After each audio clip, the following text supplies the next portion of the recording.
কওমি এবং আলিয়া মাদ্রাসার কারিকুলামটাকে আরও কিভাবে যুগোপযোগী করা যায়, তাদের ধর্মীয় মূল বিষয়টাকে সামনে রেখে পাশাপাশি সমকালীন বিজ্ঞান, তথ্য প্রযুক্তি, গণিত এবং ভাষা শিক্ষা, বিশেষ করে ইংরেজি। কওমি মাদ্রাসা এমন বড় বড় আলেমও বাংলাদেশে আছেন আলহামদুলিল্লাহ, যাদের জ্ঞানটাকে যদি ঠিকভাবে তারা উপস্থাপন করতে পারতেন তাহলেও তারা একজন আন্তর্জাতিক স্কলার হিসেবে বরিত হতে পারতেন।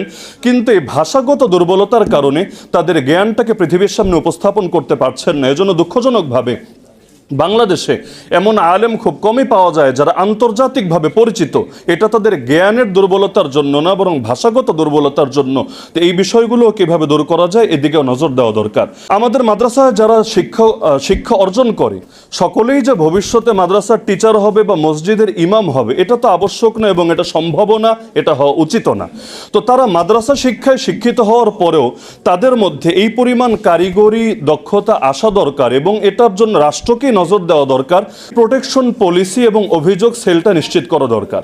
মাদ্রাসাগুলোতে বিশেষ করে গত 2-1 মাস ধরে পত্রপত্রিকায় প্রতিদিন বিভিন্ন এমন কিছু খবর আসছে যেটা আসলে আমি নামও মুখে নিতে লজ্জাবোধ করছি, কিন্তু এগুলো ব্যাপকভাবে ছড়িয়ে দেওয়া হচ্ছে। আমি মনে করি প্রতিটা মাদ্রাসায় যদি অভিযোগ সেল থাকতো, কমপ্লেন সেল, যেখানে শিক্ষার্থীরা কোনো ভয় ছাড়া, কোনো দ্বিধা সংকোচ ছাড়া নিজেদের যে কোনো পেরেশানির কথা, হয়রানির কথা সেখানে তারা জানাতে পারতো এবং যথাযথ কর্তৃপক্ষের মাধ্যমে এটার স্বাধীন তদন্ত হতো, ব্যবস্থা হতো, এটা আসলে এই দেশের জন্য অত্যন্ত কল্যাণকর হতো এবং আলেম সমাজের ইজ্জত রক্ষার জন্য এটা ব্যাপক ভূমিকা রাখতো। মাদ্রাসাগুলোর নিজস্ব মিডিয়া এবং পিআর সেল থাকা দরকার। এখন হলুদ মিডিয়া যা মনে চায় তা ছড়িয়ে দিচ্ছে, আবার দেখা যায় 2 মাস পরে থুক্কু দিয়ে তারা তাদের মত পরিবর্তন করছে যে না আসলে এটা ভিত্তিহীন ছিল, এটা গুজব ছিল, কিন্তু মাঝখানে ইজ্জতে সর্বনাশ হয়ে যাচ্ছে। এজন্য যে কোনো অভিযোগ উঠলে এটা যাতে নিজস্ব পিআর টিমের মাধ্যমে যাচাই করে জাতিকে সঠিক বার্তাটা দেওয়া যায়। যেটা অপরাধ সেখানে আসলেই অপরাধের বিচার নিশ্চিত করতে সরকারকে সহযোগিতা করা যায়, আর যেটা অপরাধ না, এটা যে আসলে একটা চক্রান্ত, ষড়যন্ত্র, এটা যাতে জাতির সামনে উপস্থাপন করা যায়, এজন্য নিজস্ব একটা ব্যবস্থাপনা আমাদের ভেতরে থাকা দরকার। আমাদের সমাজে সামাজিক একটা দূরত্ব রয়ে গেছে। সাধারণ শিক্ষায় যারা শিক্ষিত আর মাদ্রাসা শিক্ষার যারা শিক্ষিত, এদের ভেতর একটা অদৃশ্য দেয়াল কেমন যেন রয়েছে। এটাকে দূর করার জন্য যৌথ বিতর্ক প্রতিযোগিতা, খেলাধুলা, যৌথ সাংস্কৃতিক বিনিময়, এরকম বিভিন্ন মাধ্যমে তাদেরকে একটা শ্রেণীর ভেতরে নিয়ে আসা দরকার। ধর্ম লাগবে, একটা আরেকটা থেকে কখনোই অমুখাপেক্ষী হবে না। আমরা এমন একটা সময় আছে, একজন মানুষ অনার্স মাস্টার্স কমপ্লিট করে ফেলছে কিন্তু কোরআন বিশুদ্ধ করে পড়তে জানছে না, ঈমান আকীদার বেসিক নলেজটুকু তার ভেতরে থাকছে না, এমনকি যতটুকু জ্ঞানকে ফরজে আইন করে দেওয়া হয়েছে এতটুকু জ্ঞান পর্যন্ত সে রপ্ত করতে পারছে না, তাহলে 16 বছর 20 বছর এত দীর্ঘ পড়াশোনা করে তার কি লাভ হবে? যেখানে কোরআনের প্রথম আয়াতে ছিল ইকরা বিসমি রাব্বিকাল্লাযী খালাক, তুমি পড়ো তোমার রবের নামে যিনি সৃষ্টি করেছেন। তো এই বিষয়টায় নজর দেওয়া দরকার। দ্বিতীয় বিষয় হলো ইনক্লুসিভ বা অন্তর্ভুক্তিমূলক শিক্ষা নিশ্চিত করা দরকার। এমন একটা শিক্ষানীতির রূপরেখা তৈরি করা দরকার যেখানে কোনো ধারাকেই অবহেলা করা হবে না। আমাদের বাংলাদেশে 3 ধারা শিক্ষা আছে, একটা হলো আলিয়া মাদ্রাসা কেন্দ্রিক, একটা কওমি মাদ্রাসা কেন্দ্রিক, আর একটা স্কুল কলেজ সাধারণ কেন্দ্রিক। তাহলে দেখা যাচ্ছে আমরা এমন একটা সময় আছি যে মাদ্রাসা শিক্ষার্থীদেরকে কেমন যেন সমাজের 2য় শ্রেণীর নাগরিক মনে করা হয় এবং তাদেরকে সমাজের মূলধারা থেকে বিচ্ছিন্ন করে রাখা হয়। এই বিপ্লবোত্তর বাংলাদেশে আমরা মনে করি এমন একটা শিক্ষানীতির রূপরেখা তৈরি করা দরকার যেখানে নতুন রাষ্ট্র গঠনে এই মাদ্রাসার শিক্ষার সাথে যারা সম্পৃক্ত রয়েছেন তারাও নিজেদেরকে ফ্রন্ট লাইনার বা অগ্রগামী হিসাবে নিজেদেরকে দেখতে পাবেন এবং এই কনফিডেন্স তারা অনুভব করবেন। এরকম একটা অন্তর্ভুক্তিমূলক শিক্ষাধারা নিশ্চিত করা দরকার। তৃতীয় বিষয় হলো নেতিবাচক ন্যারেটিভ পরিবর্তন করা দরকার। মূলধারার গণমাধ্যম ও সমাজে মাদ্রাসা শিক্ষার্থীদেরকে নিয়ে যে সমস্ত গদবাধা এবং নেতিবাচক ধারণা রয়েছে, এই জুলাই পরবর্তী নতুন বাংলাদেশে এগুলোকে ঘুচিয়ে তাদের ভেতরে সঠিক দেশপ্রেম এবং মেধা সঠিক মূল্যায়নটা নিশ্চিত করা দরকার।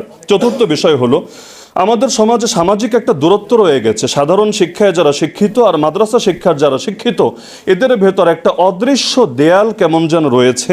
এটাকে দূর করার জন্য যৌথ বিতর্ক প্রতিযোগিতা, খেলাধুলা, যৌথ সাংস্কৃতিক বিনিময়, এরকম বিভিন্ন মাধ্যমে তাদেরকে একটা শ্রেণীর ভেতরে নিয়ে আসা দরকার।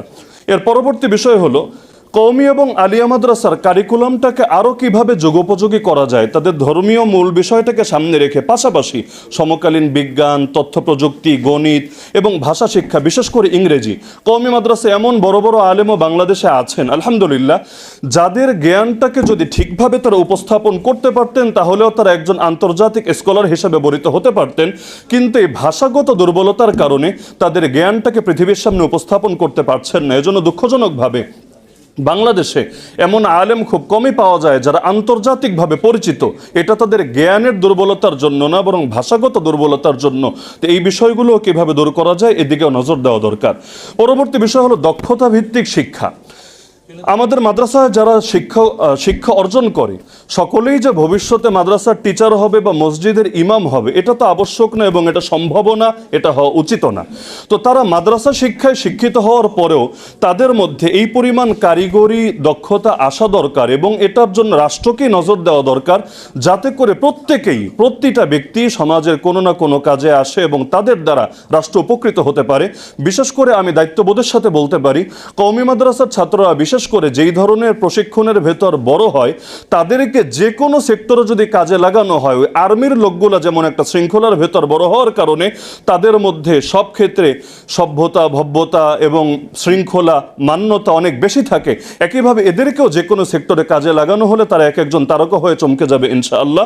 কিন্তু এজন্য এই কারিগরি ভিত্তিক এবং দক্ষতা ভিত্তিক শিক্ষাটা কিভাবে নিশ্চিত করা যায় এদিকেও নজর দেওয়া দরকার।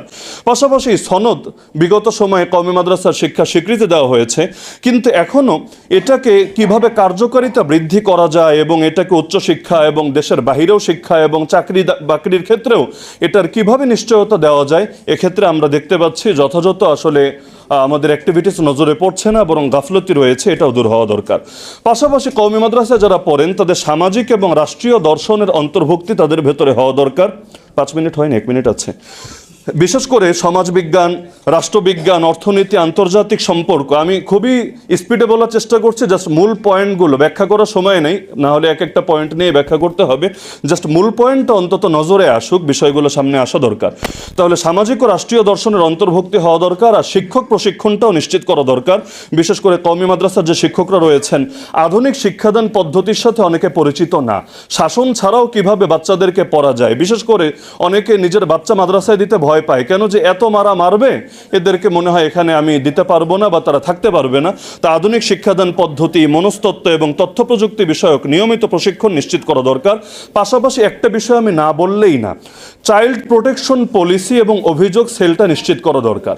মাদ্রাসাগুলোতে বিশেষ করে গত 2-1 মাস ধরে পত্রপত্রিকায় প্রতিদিন বিভিন্ন এমন কিছু খবর আসছে যেটা আসলে আমি নামও মুখে নিতে লজ্জাবোধ করছি, কিন্তু এগুলো ব্যাপকভাবে ছড়িয়ে দেওয়া হচ্ছে। আমি মনে করি প্রতিটা মাদ্রাসায় যদি অভিযোগ সেল থাকতো, কমপ্লেন সেল, যেখানে শিক্ষার্থীরা কোনো ভয় ছাড়া, কোনো দ্বিধা সংকোচ ছাড়া নিজেদের যে কোনো পেরেশানির কথা, হয়রানির কথা সেখানে তারা জানাতে পারতো এবং যথাযথ কর্তৃপক্ষের মাধ্যমে এটার স্বাধীন তদন্ত হতো, ব্যবস্থা হতো, এটা আসলে এই দেশের জন্য অত্যন্ত কল্যাণকর হতো এবং আলেম সমাজের ইজ্জত রক্ষার জন্য এটা ব্যাপক ভূমিকা রাখতো। পাশাপাশি আধুনিক ব্যবস্থা, আবাসিক ব্যবস্থাটার একটু আধুনিকায়ন করা দরকার। আমাদের দেশে বিশেষ করে কওমি মাদ্রাসায় যে আবাসিক ব্যবস্থাটা প্রচলিত আছে এটা যদি আধুনিকায়ন না করা হয় তাহলে সেই ক্ষেত্রে কিছু জটিলতা থাকবে। আর সর্বশেষ 2টো পয়েন্ট আমি বলে শেষ করছি। আমাদের মাদ্রাসাগুলোর নিজস্ব মিডিয়া এবং পিআর সেল থাকা দরকার। এখন হলুদ মিডিয়া যা মনে চায় তা ছড়িয়ে দিচ্ছে, আবার দেখা যায় 2 মাস পরে থুক্কু দিয়ে তারা তাদের মত পরিবর্তন করছে যে না আসলে এটা ভিত্তিহীন ছিল, এটা গুজব ছিল, কিন্তু মাঝখানে ইজ্জতের সর্বনাশ হয়ে যাচ্ছে। এজন্য যে কোনো অভিযোগ উঠলে এটা যাতে নিজস্ব পিআর টিমের মাধ্যমে যাচাই করে জাতিকে সঠিক বার্তাটা দেওয়া যায়, যেটা অপরাধ সেখানে আসলেই অপরাধের বিচার নিশ্চিত করতে সরকারকে সহযোগিতা করা যায়, আর যেটা অপরাধ না এটা যে আসলে একটা চক্রান্ত, ষড়যন্ত্র, এটা যাতে জাতির সামনে উপস্থাপন করা যায়, এজন্য নিজস্ব একটা ব্যবস্থাপনা আমাদের ভেতরে থাকা দরকার। আর সর্বশেষ হলো যে বছরে একটা দিন যদি এমন হতো যে একটা মাদ্রাসা দিবস, যেই দিনটা সকল ধারার মানুষরা একসাথে মিলবে, মিশবে এবং সকলে একটা স্রোতের সঙ্গে, কারণ এই দেশ সবাই মিলে গড়তে হবে। দেশটা কারো একার না, দেশটা সকলের। তাহলে এই জুলাইয়ের পরবর্তী বাংলাদেশে আমি কয়েকটা পয়েন্ট সামনে আনার চেষ্টা করলাম। আমি মনে করি এগুলো যদি নিশ্চিত করা হয়, বিশেষ করে কওমি মাদ্রাসার পয়েন্টটা আজকে রচনায় কম এসেছে বা আসে নাই যেভাবে আসা দরকার ছিল আমার মনে হয়েছে, এজন্য কয়েকটা পয়েন্ট আমি দৃষ্টি আকর্ষণ করলাম। আমি আশা করি এগুলো যদি বাস্তবায়ন করা হয় ইনশাআল্লাহ, তাহলে আমাদের এই জুলাই বিপ্লবোত্তর বাংলাদেশে শিক্ষা খাতেও বেশ ভালো একটা পরিবর্তন আসবে। আল্লাহ তাআলা সবাইকে তৌফিক দান করুন, আমিন। আসসালামু আলাইকুম ওয়া রাহমাতুল্লাহি ওয়া বারাকাতুহু। কিন্তু দেশের শীর্ষ বিশ্ববিদ্যালয় যে গবেষণা শূন্য বিশ্ববিদ্যালয়, এটা আমরা আজকে জানতে পারলাম। ধন্যবাদ আমাদের বিশেষ অতিথিকে। এবার অন্যতম বিশেষ অতিথি জুলাই বিপ্লবের অন্যতম কারিগর ডক্টর শফিকুল ইসলাম মাসুদ এমপি আমাদের সামনে বক্তব্য রাখছেন। শফিকুল ইসলাম মাসুদ এমপি। আসসালাম।